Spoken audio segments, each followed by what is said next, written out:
नमस्कार। आकाशवाणी से प्रस्तुत है समाचार प्रभात।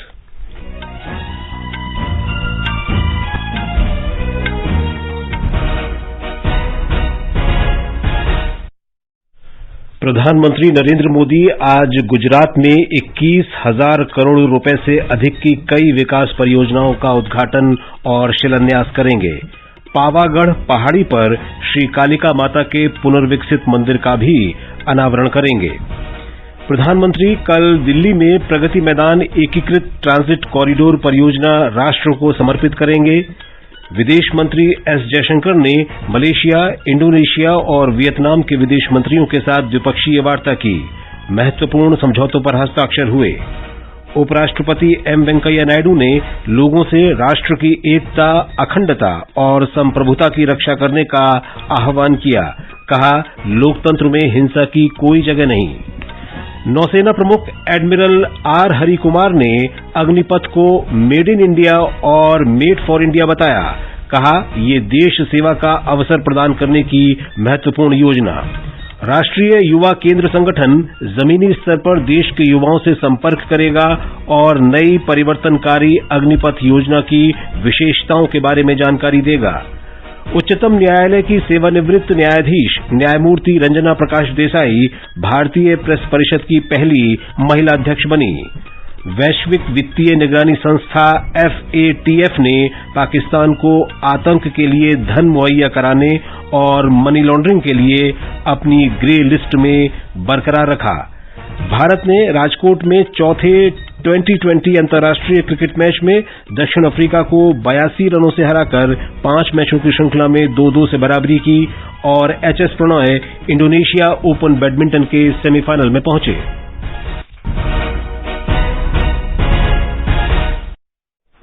समाचार प्रभात में फरहत नाज के साथ मैं विशाल शर्मा। प्रधानमंत्री नरेंद्र मोदी आज गुजरात में वडोदरा में गुजरात गौरव अभियान कार्यक्रम में शामिल होंगे। इस अवसर पर प्रधानमंत्री 21,000 करोड़ रुपए की कई विकास परियोजनाओं का उद्घाटन करेंगे और आधारशिला रखेंगे। प्रधानमंत्री आवास योजना के अंतर्गत श्री मोदी पात्र लोगों को 1,38,000 मकान भी आवंटित करेंगे। हमारे संवाददाता ने बताया है कि प्रधानमंत्री मोदी आज दभोई तालुका के कुंधेला गांव में गुजरात केंद्रीय विश्वविद्यालय की आधारशिला भी रखेंगे। प्रधानमंत्री पावागढ़ में ऐतिहासिक श्री कालिका माता मंदिर के उद्घाटन और पूजा के बाद वडोदरा में 21,000 करोड़ रुपए से अधिक की विभिन्न परियोजनाओं का लोकार्पण और शिलान्यास करेंगे। इनमें 357 किलोमीटर लंबे न्यू पालनपुर मदार सेक्शन का डेडिकेटेड फ्रेट कॉरिडोर, 166 किलोमीटर लंबे अहमदाबाद बोटाद सेक्शन का गेज परिवर्तन और 81 किलोमीटर लंबे पालनपुर मीठा सेक्शन का विद्युतीकरण राष्ट्र को समर्पित करना शामिल है। वह सूरत, उधना, सोमनाथ और साबरमती स्टेशनों के पुनर्विकास की आधारशिला भी रखेंगे। इन परियोजनाओं से इस क्षेत्र में रसद लागत कम करने और उद्योग और कृषि क्षेत्र को बढ़ावा देने में मदद मिलेगी। श्री मोदी वडोदरा के निकट डभोई तालुका के कुंडेला गांव में गुजरात केंद्रीय विश्वविद्यालय की आधारशिला भी रखेंगे। वह मुख्यमंत्री मातृ शक्ति योजना शुरू करेंगे, जिसका उद्देश्य मातृ एवं शिशु स्वास्थ्य में सुधार लाना है। इस योजना के तहत गर्भवती एवं बच्चों को दूध पिलाने वाली माताओं को हर महीने 2 किलोग्राम चना, 1 किलोग्राम अरहर की दाल और 1 किलोग्राम खाद्य तेल आंगनवाड़ी केंद्रों से निःशुल्क दिया जाएगा। योगेश पंड्या, आकाशवाणी समाचार, अहमदाबाद। प्रधानमंत्री कल शाम गुजरात की 2 दिन की यात्रा पर अहमदाबाद पहुंचे। राज्यपाल आचार्य देवव्रत, मुख्यमंत्री भूपेंद्र पटेल, वरिष्ठ मंत्रियों और अधिकारियों ने हवाई अड्डे पर प्रधानमंत्री का स्वागत किया। प्रधानमंत्री नरेंद्र मोदी ने आज सुबह गांधीनगर में रायसेन में अपनी माता हीराबेन से उनके जन्मदिवस पर मुलाकात की। श्री मोदी ने इस अवसर पर अपनी माता से आशीर्वाद लिया। प्रधानमंत्री मोदी की माता आज अपने जीवन के 100वें वर्ष में प्रवेश कर रही हैं। हीराबेन गांधीनगर के बाहरी इलाके में रायसेन गांव में अपने छोटे पुत्र के साथ रहती हैं। उनका जन्म 18 जून 1923 को हुआ था। प्रधानमंत्री नरेंद्र मोदी कल सुबह 10:30 बजे दिल्ली में Pragati Maidan integrated transit corridor परियोजना की मुख्य सुरंग और 5 अंडरपास राष्ट्र को समर्पित करेंगे।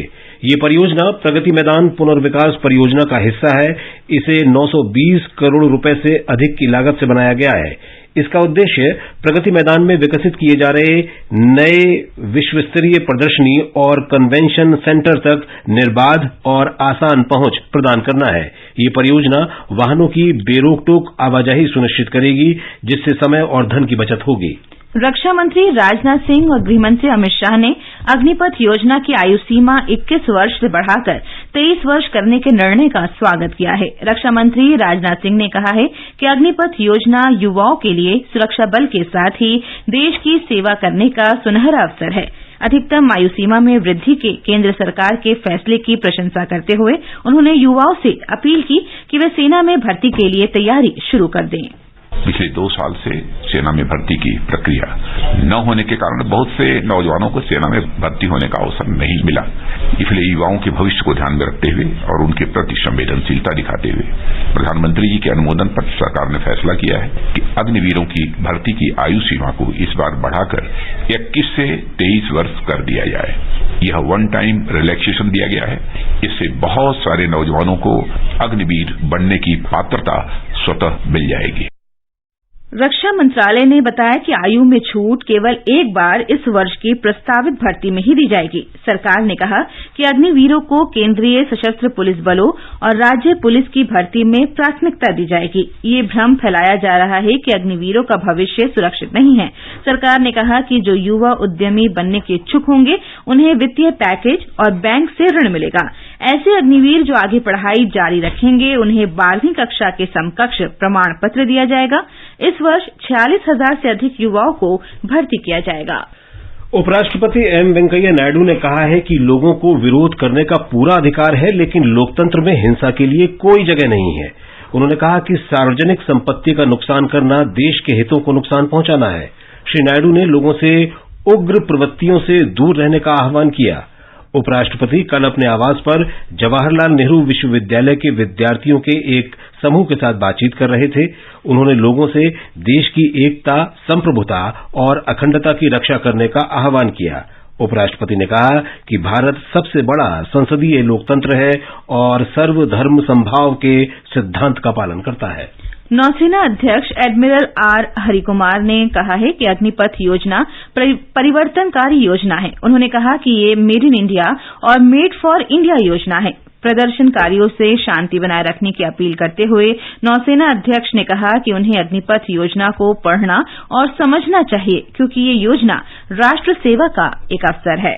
पहले कम लोगों को ज्यादा देर सर्व करने की अपॉर्चुनिटी मिलता था। अभी क्या होगा, ज्यादा लोगों को कम टाइम के लिए सर्व करने के लिए अपॉर्चुनिटी मिलता है। उसमें से जो सिलेक्ट हो जाते हैं या उनको सर्व करने की इच्छा है वो आगे बढ़ेंगे। और अभी भी कई लोग हैं जो सर्व नहीं करना चाहते हैं, लेकिन उनको ऑप्शन ही नहीं है, क्योंकि एक बार आपने 15 साल के लिए या 20 साल के लिए साइन कर लिया तो आपको पूरा सर्विस करना पड़ेगा। यहाँ उनको एक अपॉर्चुनिटी है, उनका स्किल वगैरह डेवलप हो जाएगा और चाहते हैं कि हम बाहर के काम करेंगे तो उनका एजुकेशन क्वालिफिकेशन हो जाता है, उनका सर्टिफिकेशन हो जाता है और उनको सेवा निधि से पैसा भी मिल जाता है। मेरे ख्याल से बहुत ही बढ़िया स्कीम है और इस स्कीम से फायदा ही फायदा है। रेल मंत्री अश्विनी वैष्णव ने देश के युवाओं से अपील की है कि वे अग्निपथ योजना को लेकर विरोध प्रदर्शन न करें और न ही हिंसक प्रदर्शन में शामिल हों। उन्होंने युवाओं का आह्वान किया कि वे रेलवे की संपत्ति को नुकसान न पहुंचाएं। रेलवे आपकी संपत्ति है, रेलवे राष्ट्र की संपत्ति है। इसको किसी भी तरह का नुकसान न पहुंचाए। आपकी बात सरकार संवेदनशीलता के साथ सुन रही है और किसी भी मुद्दे पे डिस्कशन करना उचित रहता है। इस तरह से रेलवे की संपत्ति को कोई नुकसान न पहुंचाए, ऐसा मेरा सबसे निवेदन है। युवा कार्य और खेल मंत्रालय ने कहा है कि राष्ट्रीय युवा केंद्र संगठन मिशन मोड में देश भर के युवाओं से संपर्क करेगा और अग्निपथ योजना की विशेषताओं के बारे में जानकारी देगा।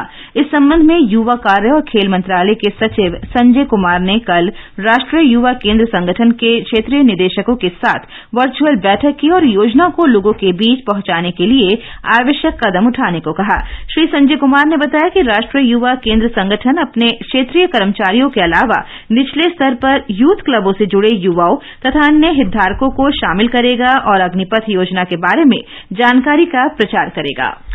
बिहार सरकार ने राज्य में कानून व्यवस्था की स्थिति बनाए रखने के लिए 15 जिलों में कल तक के लिए इंटरनेट सेवाओं पर रोक लगा दी है। यह आदेश सरकारी इंटरनेट और इंट्रानेट आधारित सेवाओं पर लागू नहीं होगा। गृह विभाग के अपर मुख्य सचिव चैतन्य प्रसाद ने बताया कि अग्निपथ भर्ती योजना को लेकर विरोध प्रदर्शन के बाद ये निर्णय लिया गया है। ये समाचार आकाशवाणी से प्रसारित किए जा रहे हैं। और अब आगे बढ़ने से पहले एक नजर मुख्य समाचारों पर। प्रधानमंत्री नरेंद्र मोदी आज गुजरात में 21,000 करोड़ रुपए से अधिक की कई विकास परियोजनाओं का उद्घाटन और शिलान्यास करेंगे। पावागढ़ पहाड़ी पर श्री कालिका माता के पुनर्विकसित मंदिर का भी वे अनावरण करेंगे। प्रधानमंत्री कल दिल्ली में प्रगति मैदान एकीकृत ट्रांजिट कॉरिडोर परियोजना राष्ट्र को समर्पित करेंगे। विदेश मंत्री एस जयशंकर ने मलेशिया, इंडोनेशिया और वियतनाम के विदेश मंत्रियों के साथ द्विपक्षीय वार्ता की। महत्वपूर्ण समझौतों पर हस्ताक्षर हुए। उपराष्ट्रपति एम वेंकैया नायडू ने लोगों से राष्ट्र की एकता, अखंडता और संप्रभुता की रक्षा करने का आह्वान किया। कहा, लोकतंत्र में हिंसा की कोई जगह नहीं। नौसेना प्रमुख एडमिरल आर हरिकुमार ने अग्निपथ को मेड इन इंडिया और मेड फॉर इंडिया बताया। कहा, यह देश सेवा का अवसर प्रदान करने के लिए महत्वपूर्ण योजना। राष्ट्रीय युवा केंद्र संगठन जमीनी स्तर पर देश के युवाओं से संपर्क करेगा और नई परिवर्तनकारी अग्निपथ योजना की विशेषताओं के बारे में जानकारी देगा। उच्चतम न्यायालय की सेवानिवृत्त न्यायाधीश न्यायमूर्ति रंजना प्रकाश देसाई भारतीय प्रेस परिषद की पहली महिला अध्यक्ष बनी। वैश्विक वित्तीय निगरानी संस्था FATF ने पाकिस्तान को आतंक के लिए धन मुहैया कराने और मनी लॉन्ड्रिंग के लिए अपने ग्रे लिस्ट में बरकरार रखा। भारत ने राजकोट में चौथे T20 अंतर्राष्ट्रीय क्रिकेट मैच में दक्षिण अफ्रीका को 82 रनों से हराकर 5 मैचों की श्रृंखला में 2-2 से बराबरी की और HS Prannoy Indonesia Open badminton के सेमीफाइनल में पहुंचे। रक्षा मंत्री राजनाथ सिंह ने कहा है कि जम्मू कश्मीर में इस वर्ष के अंत तक चुनावी प्रक्रिया शुरू होने की काफी संभावनाएं हैं।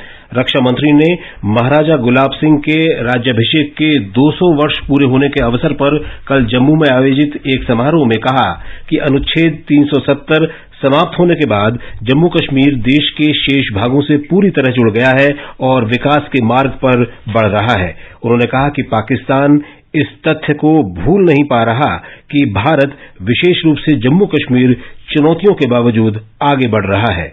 यहाँ की विधानसभा का स्वरूप थोड़ा बदलने जा रहा है। अब तक 83 विधानसभाओं में जम्मू क्षेत्र के 37 और कश्मीर से 46 सीटें हुआ करती थी। अब इसमें बदलाव आया है कि कुल 90 सीट्स में से 43 जम्मू और 47 सीटें कश्मीर में होंगी। मुझे लगता है इस साल के अंत तक हो सकता है कि चुनावी प्रक्रिया भी प्रारंभ हो, जिसकी प्रबल संभावना है। रक्षा मंत्री ने इस बात पर जोर दिया कि सरकार किसी भी समुदाय के पलायन की अनुमति नहीं देगी और किसी के प्रति कोई भेदभाव नहीं किया जाएगा। देशव्यापी कोविड टीकाकरण अभियान के अंतर्गत अब तक 195 करोड़ 98 लाख से अधिक टीके लगाए गए हैं। स्वास्थ्य मंत्रालय ने बताया कि कल 13 लाख से अधिक टीके लगाए गए। 12 से 14 वर्ष के आयु वर्ग के बच्चों को अब तक 5 करोड़ 63 लाख से अधिक टीके लगाए गए हैं। उच्चतम न्यायालय की सेवानिवृत्त न्यायाधीश न्यायमूर्ति रंजना प्रकाश देसाई को भारतीय प्रेस परिषद का अध्यक्ष नियुक्त किया गया है। न्यायमूर्ति देसाई परिषद की पहली महिला अध्यक्ष हैं। न्यायमूर्ति रंजना प्रकाश देसाई ने हाल ही में जम्मू कश्मीर परिसीमन आयोग की अध्यक्षता की थी। केंद्र शासित प्रदेश में विधानसभा निर्वाचन क्षेत्रों की सीमा दोबारा तय करने के लिए इस आयोग का गठन किया गया था। उत्तर प्रदेश माध्यमिक और इंटरमीडिएट परीक्षा बोर्ड की 10वीं और 12वीं कक्षा की परीक्षा का परिणाम आज घोषित किया जाएगा। उत्तर प्रदेश माध्यमिक शिक्षा परिषद के अनुसार 10वीं कक्षा की परीक्षा का परिणाम दोपहर 2 बजे और 12वीं का परिणाम शाम 4 बजे घोषित होगा। परीक्षा परिणाम आधिकारिक वेबसाइट upmsp.edu.in और upresults.nic.in पर देखा जा सकता है। उत्तर प्रदेश बोर्ड की 10वीं और 12वीं की परीक्षा इस वर्ष 24 मार्च से 13 अप्रैल तक आयोजित की गई थी। इस वर्ष कुल 51,92,616 विद्यार्थियों ने ये परीक्षा दी थी। आकाशवाणी समाचार ने प्रतियोगी परीक्षाओं की तैयारी के लिए साप्ताहिक संवाद कार्यक्रम अभ्यास की शुरुआत की है। इसका उद्देश्य इन परीक्षाओं की तैयारी में विद्यार्थियों और अन्य अभ्यर्थियों की मदद करना है। हिंदी में यह कार्यक्रम प्रत्येक शनिवार को रात 9:30 बजे प्रसारित होता है। प्रत्येक सप्ताह कार्यक्रम के लिए एक विषय का चयन किया जाता है। विद्यार्थी व्हाट्सएप या ईमेल के माध्यम से विषय से संबंधित प्रश्न पूछ सकते हैं। कार्यक्रम के लिए आमंत्रित विशेषज्ञ इन प्रश्नों के जवाब देते हैं। आज अभ्यास कार्यक्रम की 12वीं कड़ी प्रसारित होगी। आज की कड़ी का विषय है भारतीय समाज। आकाशवाणी समाचार को इस विषय के लिए देश भर से प्रश्न प्राप्त हुए हैं। इंदिरा गांधी राष्ट्रीय मुक्त विश्वविद्यालय में सामाजिक विज्ञान की प्रोफेसर डॉक्टर नीता माथुर प्रश्नों के उत्तर देंगी। अभ्यास कार्यक्रम रात 9:30 बजे FM गोल्ड 100.1 मेगाहर्ट्ज पर प्रसारित होगा। ये ट्विटर @AIR न्यूज अलर्ट्स या YouTube channel AIR news official पर भी उपलब्ध रहेगा। ये न्यूज ऑन मोबाइल ऐप पर भी सुना जा सकता है।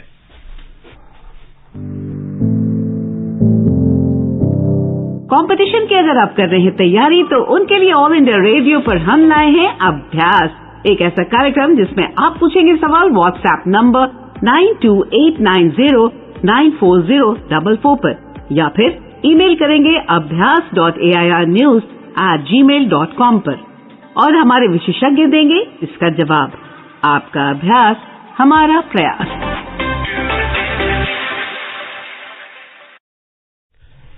विदेश मंत्री डॉक्टर एस जयशंकर ने विशेष आसियान भारत विदेश मंत्री बैठक से अलग Indonesia, Malaysia, Vietnam, Brunei, Thailand और सिंगापुर के विदेश मंत्रियों के साथ कई द्विपक्षीय बैठकें की। विदेश मंत्रालय ने कहा है कि कल 7वें भारत इंडोनेशिया संयुक्त आयोग की बैठक के दौरान डॉक्टर जयशंकर और इंडोनेशिया के विदेश मंत्री रेतनो मरसूदी ने द्विपक्षीय संबंधों की समीक्षा की और व्यापक सामरिक भागीदारी को मजबूत करने के तौर तरीकों पर विचार विमर्श किया। दोनों मंत्रियों ने राजनयिक और आधिकारिक या सेवा पासपोर्ट धारकों के लिए वीजा की आवश्यकता में छूट देने के समझौते पर हस्ताक्षर किए। दोनों विदेश मंत्रियों ने मादक पदार्थ नियंत्रण ब्यूरो और इंडोनेशिया मादक बोर्ड के बीच मादक पदार्थों की तस्करी से निपटने संबंधी समझौतों पर हस्ताक्षर किए। वैश्विक वित्तीय निगरानी संस्था वित्तीय कार्रवाई कार्यबल FATF ने कहा है कि पाकिस्तान उसकी ग्रे लिस्ट में बना रहेगा। फ्रांस के पेरिस स्थित इस संस्था ने कहा कि उसे ग्रे लिस्ट से हटाने का अंतिम निर्णय पाकिस्तान में जांच पड़ताल के बाद ही किया जाएगा। बर्लिन में कल FATF की 4 दिवसीय बैठक के बाद ये घोषणा की गई।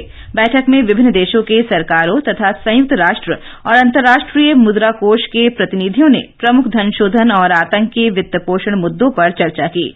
FATF ने बयान जारी कर बताया कि बैठक में उसने ये प्रारंभिक धारणा बनाई है कि पाकिस्तान ने 34 में से 2 विषयों में कुछ हद तक कार्रवाई की है। प्रधानमंत्री नरेंद्र मोदी कल शाम 5 बजे दिल्ली के इंदिरा गांधी स्टेडियम में 44वें शतरंज ओलंपियाड की ऐतिहासिक मशाल रैली की शुरुआत करेंगे।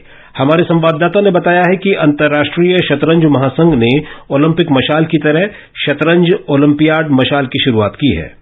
भारत विश्व का पहला देश होगा जहां शतरंज ओलंपियाड रिले आयोजित की जाएगी। शतरंज में भारत की महत्वपूर्ण उपलब्धियों और देश में शतरंज संस्कृति के सम्मान में शतरंज ओलंपियाड रिले अब से हमेशा भारत से रवाना होगी और सभी महाद्वीपों की यात्रा करते हुए मेजबान देश पहुंचेगी। अंतर्राष्ट्रीय शतरंज महासंघ के अध्यक्ष आर्केडी द्वारकोविच कल प्रधानमंत्री नरेंद्र मोदी को मशाल सौंपेंगे। इसके बाद श्री मोदी ग्रैंड मास्टर विश्वनाथन आनंद को मशाल देंगे। ये मशाल 40 दिन की यात्रा में 75 शहरों से गुजरते हुए चेन्नई के निकट महाबलीपुरम पहुंचेगी। प्रत्येक शहर में उस राज्य के शतरंज ग्रैंड मास्टर्स मशाल प्राप्त करेंगे। 44वां शतरंज ओलंपियाड 28 जुलाई से 10 अगस्त तक चेन्नई में होगा। 1927 से खेली जा रही यह प्रतिष्ठित प्रतियोगिता भारत में पहली बार और एशिया में 30 वर्ष बाद आयोजित की जा रही है। समाचार कक्ष से हिमांशु कांडपाल।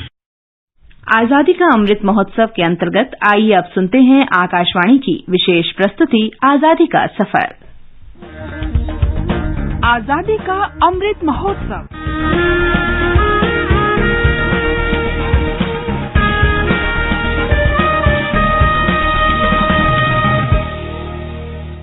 आजादी का सफर आकाशवाणी के साथ एक राष्ट्र का उदय। भारत का गौरवशाली स्वतंत्रता संग्राम आधुनिक विश्व के अब तक के सबसे बड़े संघर्षों में से एक है। आकाशवाणी समाचार आपके लिए प्रतिदिन इस संग्राम की एक झलक लेकर आता है। भाग भाग रे भाग फिरंगी झांसी की रानी आई है, भाल तिलक और हाथ खड़क दुर्गा है काली माई है। आज की इस कड़ी में हम झांसी की महान स्वतंत्रता सेनानी रानी लक्ष्मीबाई को याद करते हैं, जिन्होंने 18 जून 1858 को मातृभूमि की रक्षा के लिए अपने प्राण न्यौछावर कर दिए। अंग्रेजों के खिलाफ उनकी वीरता और प्रतिरोध की कहानियां आज भी सबके दिलों को गर्व और कृतज्ञता से भर देती है। मैं लक्ष्मीबाई हूँ, झांसी की रानी। झांसी को अंग्रेजों के हाथों में नहीं जाने दूंगी।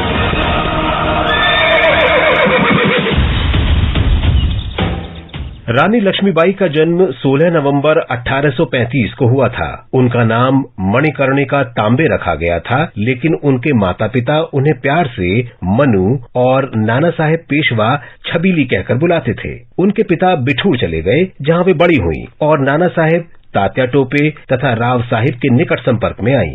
लक्ष्मीबाई ने पारंपरिक शिक्षा प्राप्त की, घुड़सवारी और छोटे हथियार चलाना भी सीखा। वे सुंदर, बुद्धिमान, ऊर्जावान और साहसी थीं। उनका विवाह झांसी के महाराजा गंगाधर राव से 1842 में हुआ। गुमी हुई आजादी की कीमत सबने पहचानी थी, दूर फिरंगी को करने की सबने मन में ठानी थी। आकर्षक व्यक्तित्व की धनी लक्ष्मीबाई में उच्च प्रशासनिक क्षमता कूट कूट कर भरी थी। उनकी इकलौती संतान की शैशव अवस्था में ही मृत्यु हो गई। 21 नवंबर 1853 को उनके पति का भी निधन हो गया। ब्रिटिश अधिकारियों ने रानी लक्ष्मीबाई के दत्तक पुत्र दामोदर राव को उत्तराधिकारी मानने से इनकार कर दिया। 27 फरवरी 1854 को डलहौजी के राज्य हड़प की नीति के अंतर्गत उनके क्षेत्र पर कब्जा कर लिया गया। अंग्रेजों से रानी लक्ष्मीबाई की अपील का कोई असर नहीं हुआ। चमक उठी सन 57 में वह तलवार पुरानी थी, बुंदेले हर बोलों के मुंह हमने सुनी कहानी थी। खूब लड़ी मर्दानी वो तो, खूब लड़ी मर्दानी वो तो झांसी वाली रानी थी, झांसी वाली रानी थी। जब 1857 में स्वतंत्रता का पहला संग्राम शुरू हुआ तो रानी लक्ष्मीबाई इसमें शामिल हो गईं और उन्होंने अकेले ही मोर्चा संभाला।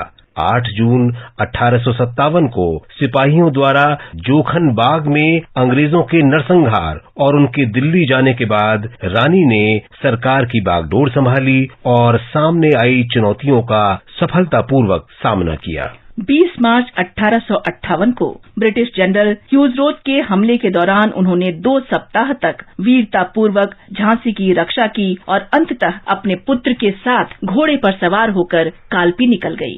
बाद में वो तात्या टोपे और राव साहब की सेना में शामिल हो गईं, लेकिन उनकी संयुक्त सेना को अंग्रेजों ने हरा दिया। इसके बाद लक्ष्मीबाई ग्वालियर पहुंच गईं और ग्वालियर पर कब्जा कर अंग्रेजों को चौंका दिया। जब सर ह्यूज रोज ने ग्वालियर किले पर नए सिरे से हमला किया तो रानी ने अंतिम सांस तक मुकाबला किया। वे दोनों हाथों में तलवारें और मुंह से घोड़े की लगाम थामे आखिरी दम तक लड़ी। 18 जून 1858 को युद्ध के दौरान वीर गति को प्राप्त हुई। आकाशवाणी समाचार मातृभूमि के लिए झांसी की रानी लक्ष्मीबाई की वीरता और प्रेम को नमन करता है। 18 जून 1946 को स्वतंत्रता सेनानी राम मनोहर लोहिया ने गोवा में पुर्तगालियों के खिलाफ स्वतंत्रता आंदोलन के अंतिम चरण की मशाल जलाई। उन्होंने मडगांव में जनसभा आयोजित करने की अनुमति नहीं देने के सरकारी आदेशों का खुले तौर पर उल्लंघन किया और जिले के प्रशासक कैप्टन फोर्टुनातो मिरांडा को फटकार लगाई। गोवा में सविनय अवज्ञा आंदोलन की शुरुआत करते हुए लोहिया ने गोवा वासियों को एक खुला पत्र लिखा था। उन्होंने स्पष्ट किया कि आंदोलन का उद्देश्य नागरिक स्वतंत्रता हासिल करना था, लेकिन जिन तरीकों का पालन किया जाना था वे जन जागरण के थे।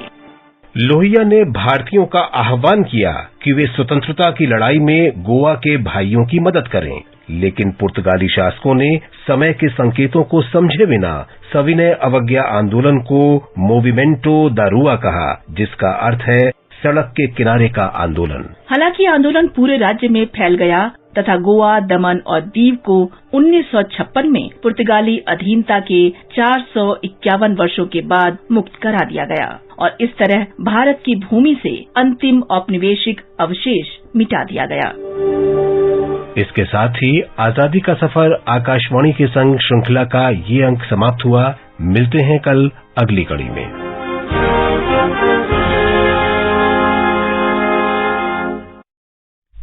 ब्रिटेन ने जासूसी के आरोपों का सामना कर रहे विकीलीक्स के संस्थापक जूलियन असांज को अमेरिका प्रत्यर्पित करने की स्वीकृति दे दी है। ब्रिटेन की गृह मंत्री प्रीति पटेल ने कल असांज के प्रत्यर्पण आदेश पर हस्ताक्षर किए। अप्रैल में लंदन की अदालत ने असांज के प्रत्यर्पण का आदेश जारी किया था। विकीलीक्स ने ब्रिटेन के इस निर्णय को प्रेस की स्वतंत्रता के लिए काला दिन बताया है। चीन में पेइचिंग स्थित भारतीय दूतावास के इंडिया हाउस में 8वां अंतर्राष्ट्रीय योग दिवस मनाया जा रहा है। चीन में भारतीय राजदूत प्रदीप रावत तथा चीन और वहां रह रहे अन्य देशों के लोग बड़ी संख्या में इस कार्यक्रम में शामिल हुए। चीन के अलग थलग प्रांतों से 75 योग विद्यालयों ने वर्चुअल माध्यम से कार्यक्रम में भाग लिया। राजकोट में भारत ने चौथे T20 क्रिकेट मैच में दक्षिण अफ्रीका को 82 रन से हराकर 5 मैचों की श्रृंखला में 2-2 की बराबरी कर ली है। 170 रन के लक्ष्य के जवाब में दक्षिण अफ्रीका की टीम 17वें ओवर में मात्र 87 रन पर ही सिमट गई। श्रृंखला का 5वां और अंतिम मैच कल बंगलुरु में खेला जाएगा। भारत के HS Prannoy Indonesia Open badminton tournament में पुरुष सिंगल्स सेमीफाइनल में पहुंच गए हैं। क्वार्टर फाइनल में प्रणय ने डेनमार्क के रास्मस गेमके को हराया। सेमीफाइनल में आज प्रणय का मुकाबला चीन के झाओ जुनपेंग से होगा। और अब मौसम।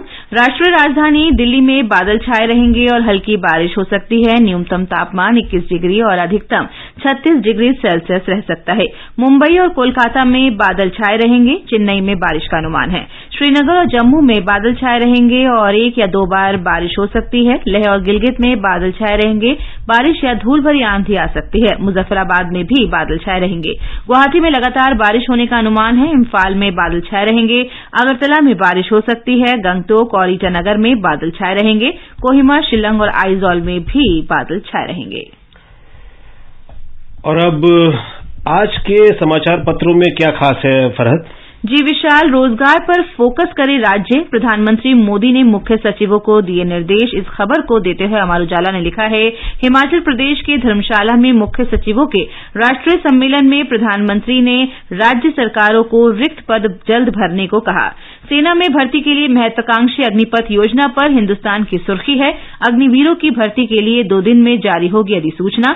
थल सेना प्रमुख ने कहा, इस साल दिसंबर तक पहले अग्निवीर का प्रशिक्षण होगा शुरू, अगले साल जून तक मिलेगी तैनाती। वहीं पंजाब केसरी ने अग्निपथ को लेकर रक्षा मंत्री राजनाथ सिंह के बयान को दिया है, यूथ के पास सुनहरा मौका, ये देश सेवा की बात। दिल्ली के मंत्री सत्येंद्र जैन और उनके सहयोगियों के ठिकानों पर प्रवर्तन निदेशालय की छापेमारी को अखबारों ने प्रमुखता से दिया है। वहीं दैनिक जागरण ने केंद्रीय अन्वेषण ब्यूरो द्वारा उर्वरक घोटाले में राजस्थान के मुख्यमंत्री अशोक गहलोत के भाई और 15 अन्य के खिलाफ मामला दर्ज करने और छापेमारी को प्रमुखता से दिया है।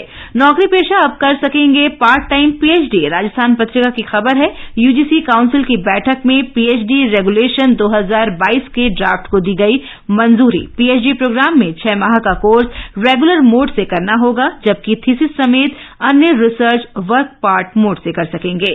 पाकिस्तानी आतंकवादी अब्दुल रहमान मक्की को संयुक्त राष्ट्र सुरक्षा परिषद की प्रतिबंधित सूची में शामिल करने संबंधी भारत और अमेरिका के संयुक्त प्रस्ताव पर चीन के वीटो को जनसत्ता सहित अधिकांश अखबारों ने अहमियत दी है। काली सूची में डालने के प्रस्ताव पर चीन का अड़ंगा। भारत ने कहा, चीन का यह कदम दोहरे मापदंड का संकेतक। 21 जून को अंतर्राष्ट्रीय योग दिवस पर पूरब में फिजी से पश्चिम में कनाडा तक 25 करोड़ लोग करेंगे योग। इसे देते हुए नवभारत टाइम्स ने लिखा है, मैसूरू में होने वाले मुख्य कार्यक्रम की अगुवाई करेंगे प्रधानमंत्री नरेंद्र मोदी। और अंत में मुख्य समाचार एक बार फिर। प्रधानमंत्री नरेंद्र मोदी आज गुजरात में 21,000 करोड़ रुपए से अधिक की कई विकास परियोजनाओं का उद्घाटन और शिलान्यास करेंगे। पावागढ़ पहाड़ी पर श्री कालिका माता के पुनर्विकसित मंदिर का भी अनावरण करेंगे। प्रधानमंत्री कल दिल्ली में प्रगति मैदान एकीकृत ट्रांजिट कॉरिडोर परियोजना राष्ट्र को समर्पित करेंगे। विदेश मंत्री एस जयशंकर ने मलेशिया, इंडोनेशिया और वियतनाम के विदेश मंत्रियों के साथ द्विपक्षीय वार्ता की। महत्वपूर्ण समझौतों पर हस्ताक्षर हुए। उपराष्ट्रपति एम वेंकैया नायडू ने लोगों से राष्ट्र की एकता, अखंडता और संप्रभुता की रक्षा करने का आह्वान किया। कहा, लोकतंत्र में हिंसा की कोई जगह नहीं। नौसेना प्रमुख एडमिरल आर हरिकुमार ने अग्निपथ को मेड इन इंडिया और मेड फॉर इंडिया बताया। कहा, यह देश सेवा का अवसर प्रदान करने की महत्वपूर्ण योजना। राष्ट्रीय युवा केंद्र संगठन जमीनी स्तर पर देश के युवाओं से संपर्क करेगा और नई परिवर्तनकारी अग्निपथ योजना की विशेषताओं के बारे में जानकारी देगा। उच्चतम न्यायालय की सेवानिवृत्त न्यायाधीश न्यायमूर्ति रंजना प्रकाश देसाई भारतीय प्रेस परिषद की पहली महिला अध्यक्ष बनी। इसके साथ ही समाचार प्रभात का ये अंक समाप्त हुआ। नमस्कार।